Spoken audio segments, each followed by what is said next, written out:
Les élections américaines, on n'est pas très sûr de résultats, mais quand même un petit peu. Ouais. Comment vous réagissez à tout ce qui s'est passé? Alors maintenant, il paraît qu'il y a des manifestations, que c'est très tendu. Je crois que toujours, Jean-Christophe avait parlé, effectivement, il craignait un peu non pas Ouais. des guerres civiles, mais des violences, des manifestations. Qu'est-ce Mhm. que vous en diriez maintenant alors on n'a pas fini, hein, on est au tout début des résultats. Il semble que Biden est en bonne position, mais est-ce que vous pensez que ça peut dégénérer d'un côté ou l'autre?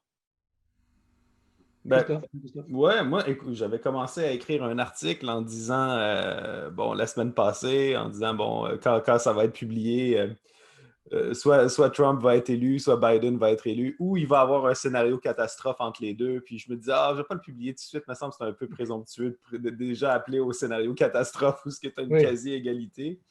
Mais finalement, c'est pas très loin, c'est pas c'est très un petit loin. peu ça. C'est pas très loin du scénario catastrophe.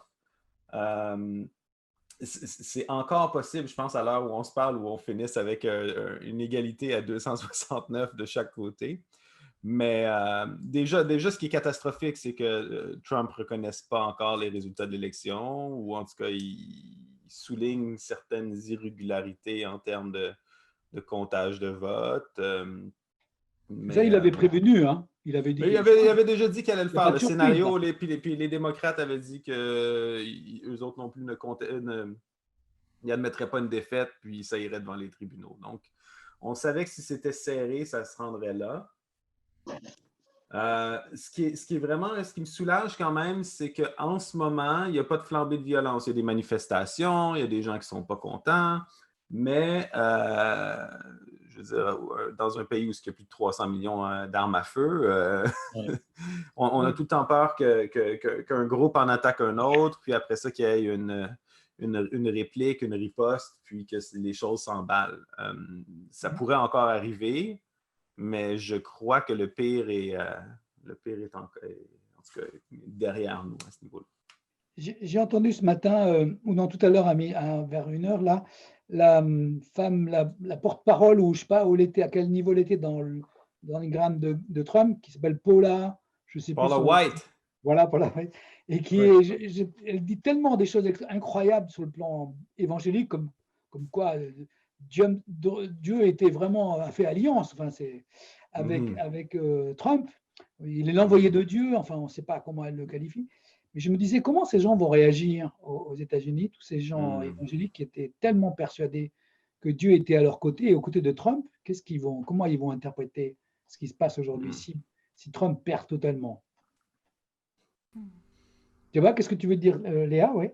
Moi, ça me fait penser à l'ensemble des personnes qu'on peut suivre dans l'histoire biblique, qui étaient aussi tellement persuadées que telle chose allait se produire. Quand on regarde toute l'histoire des Juifs, par exemple, avec le risque de la déportation, mais tout un tas de prophètes qui disaient mais c'est impossible qu'il y ait la déportation parce que vous êtes à Jérusalem, vous êtes dans le temple de Dieu, vous êtes dans le lieu du temple, donc de la présence de Dieu. Dieu a fait alliance avec vous, c'est impossible que ceci se produise. Et puis, une fois que ça se produisait, ils étaient bien au fait de devoir gérer leurs convictions d'un côté, leur monde qui s'écroulait de l'autre, et repenser leur vision qu'ils avaient de Dieu avant. Et finalement, je me dis, est-ce que avec ce genre de position, on n'est pas un petit peu trop certain que notre compréhension de Dieu, du monde, de la politique, ou finalement de quoi que ce soit d'autre, est la bonne, alors que justement, ces temps d'incertitude nous amèneraient peut-être à revoir en fait où sont nos convictions et dans quoi est-ce qu'on a vraiment euh, ancré notre certitude. Je pense que Dieu, dans toute l'histoire de l'humanité, il a toujours été très fort pour venir bousculer nos certitudes et puis nous amener à comprendre qu'on le connaît pas si bien que ça finalement. Et justement, nous amener à chercher encore plus à le connaître plutôt qu'à chercher à faire sa volonté et à faire que sa volonté telle qu'on l'a comprise vienne sur cette terre, alors que peut-être sa volonté était plus complexe.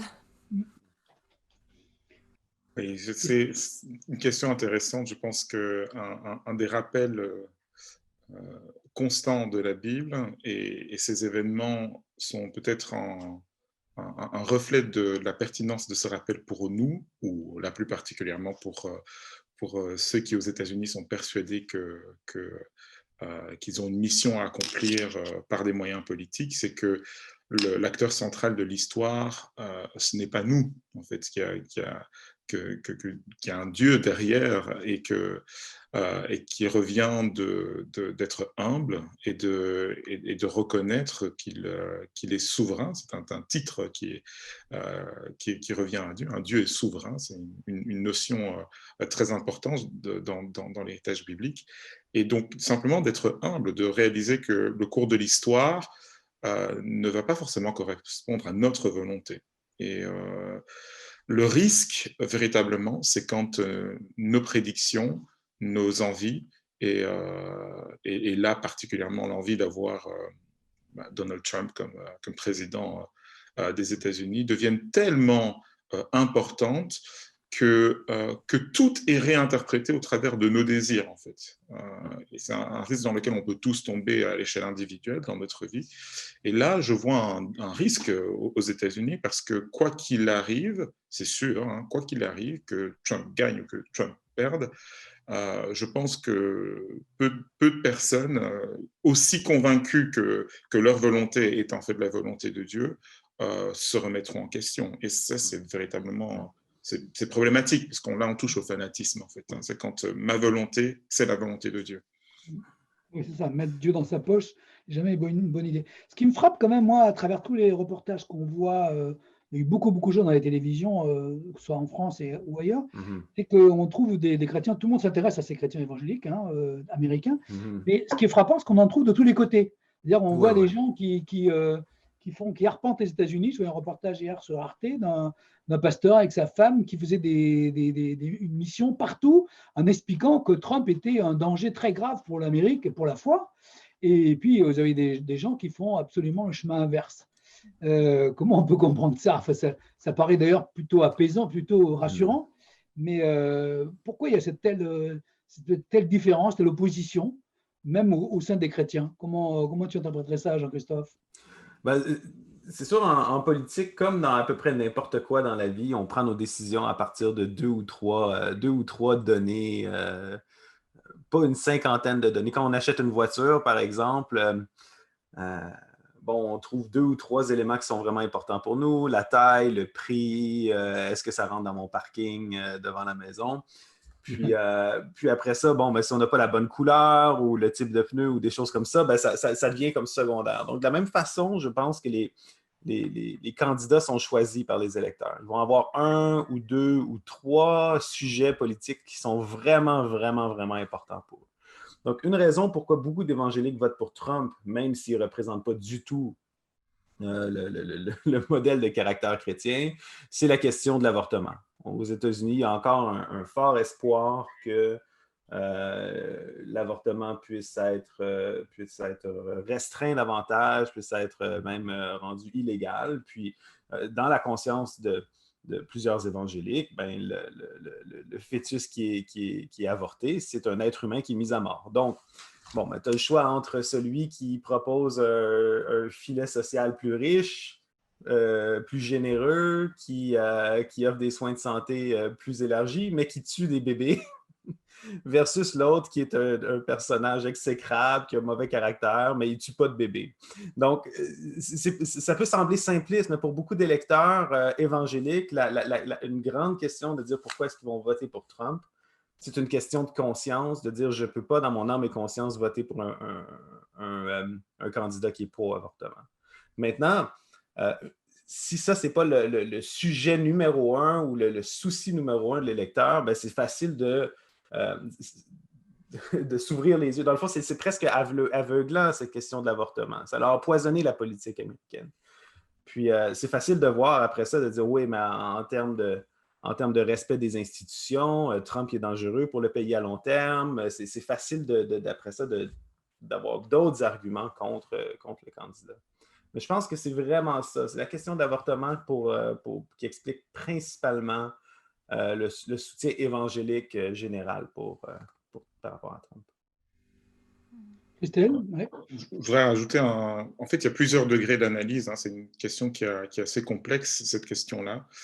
Certainement la question de l'avortement. Je pense que les 20 dernières années, en tout cas moi j'ai entendu clairement aux États-Unis, il y a de plus en plus un discours selon lequel la liberté de religion, la liberté de conscience pour les croyants aux États-Unis est de plus en plus sous pression. C'est-à-dire que avec le développement de certaines lois sur l'égalité, avec le développement de certains mouvements contre la discrimination et le fait que dans la culture aux États-Unis, qui est souvent guidée par soit de l'industrie du cinéma sur la côte ouest, soit de l'industrie financière et intellectuelle sur les deux côtes, ou à la côte est en particulier, il y a culturellement, être chrétien, être évangélique aux États-Unis, c'est de plus en plus ridiculisé.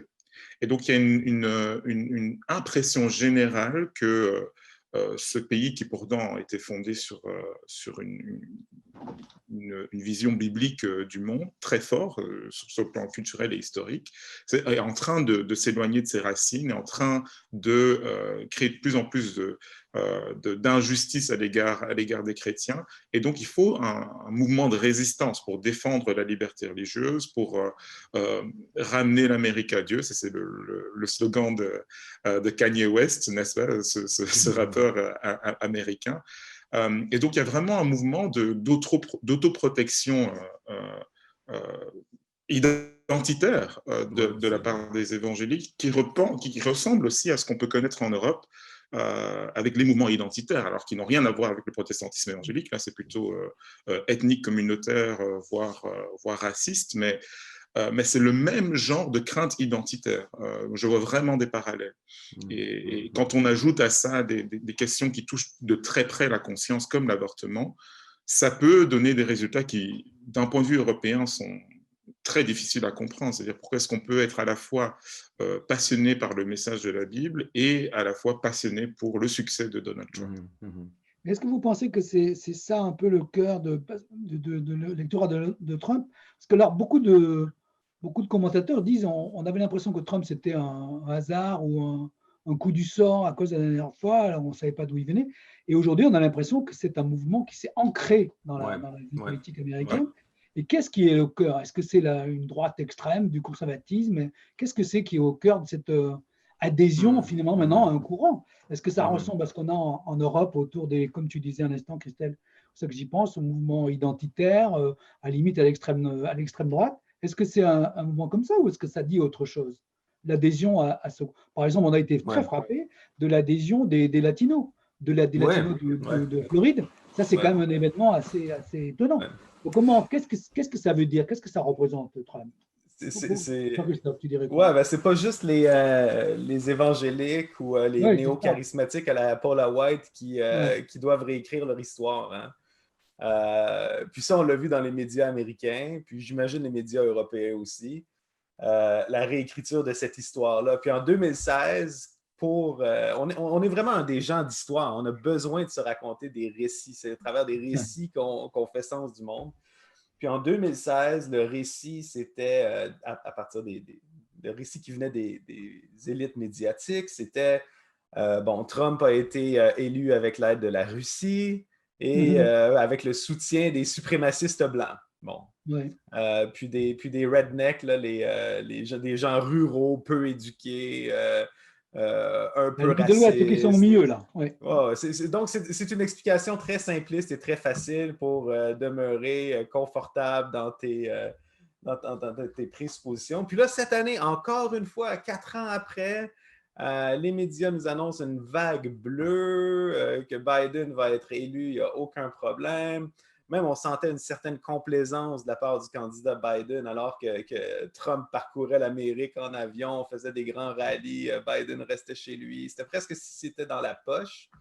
Puis, les premiers résultats qui sont sortis du comté de Miami, où on voit que Trump a fait des gains énormes chez les Latino-Américains. En fait, quand on regarde l'ensemble des découpages démographiques qu'ils font d'habitude, les évangéliques ont voté moins pour Trump en 2020 qu'en 2016. Et le seul autre groupe, c'est les hommes blancs qui ont voté moins pour Trump en 2020 par rapport en 2016. Donc, les femmes supportent plus Trump après 4 ans de présidence Trump. Les Noirs américains, les Latinos américains supportent plus Trump. Et chez les Latinos, c'est des chiffres là, du jamais vu, là, dans les deux chiffres. Alors, quel là, est le 10, sens 15, 20 Comment tu interprètes ça?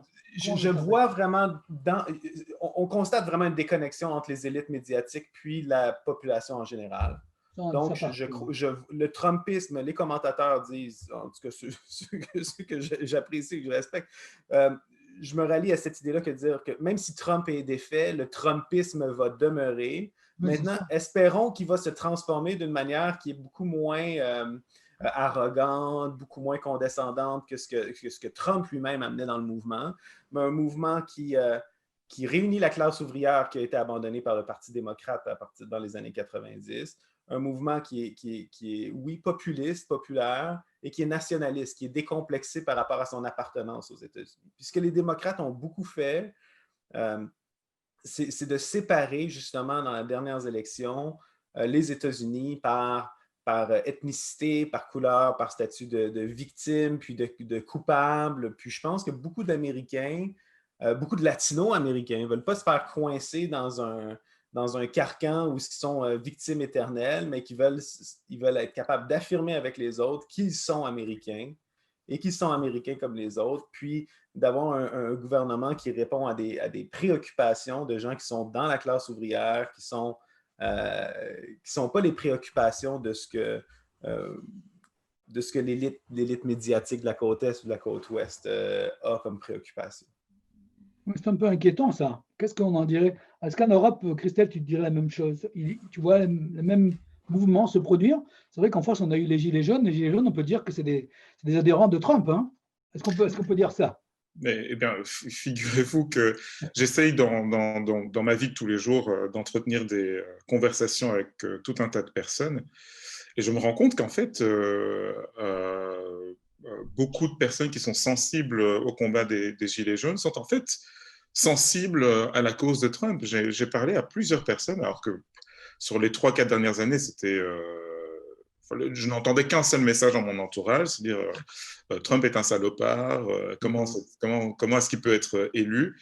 Et la lumière qu'ont amené les médias européens sur la réalité politique américaine et la présence d'Internet, où il y a maintenant des voix alternatives qui traduisent ce qui se passe aux États-Unis en français pour aider à le comprendre, fait que j'entends ça et là des voix qui comprennent en fait les soutiens à Donald Trump. Et pas plus tard que hier, j'ai encore rencontré une amie qui a dit mais j'espère quand même que Donald Trump sera élu. Alors c'est la première fois que j'entends quelqu'un me dire ça. Oui, mais sur quel thème précisément? Le conservatisme, la peur d'une évolution trop rapide, la perte de ses repères? Comment tu dirais ça? C'est plus profond que ça. Ouais. C'est un thème qu'on retrouve beaucoup dans les réflexions autour du populisme.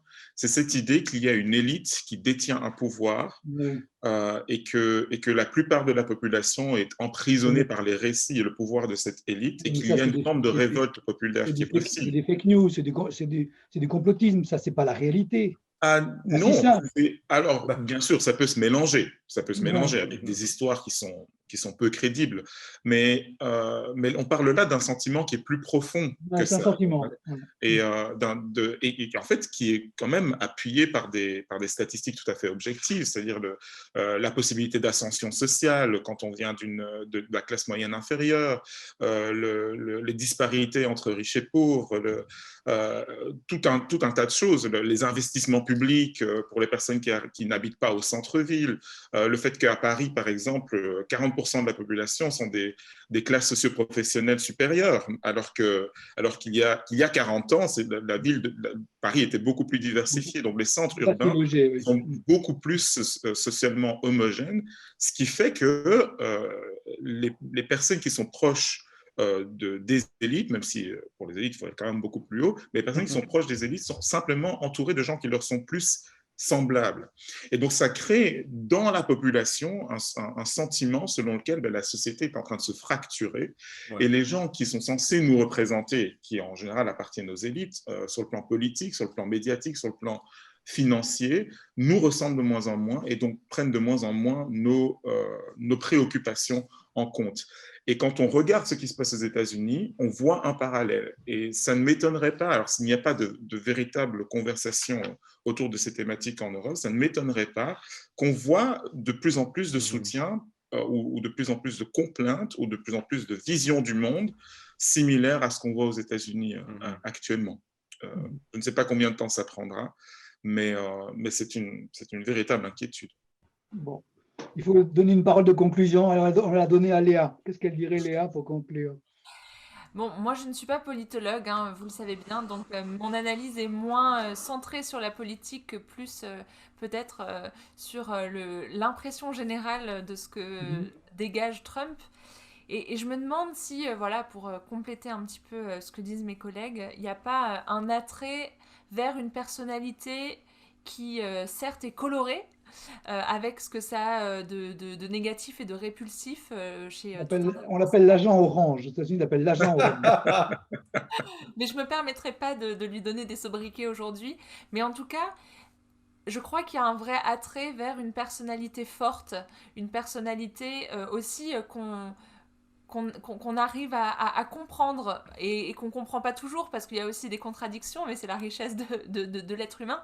Mais en tout cas, je me demande si dans ce jeu politique-là, il n'y a pas la recherche en fait de personnes charismatiques.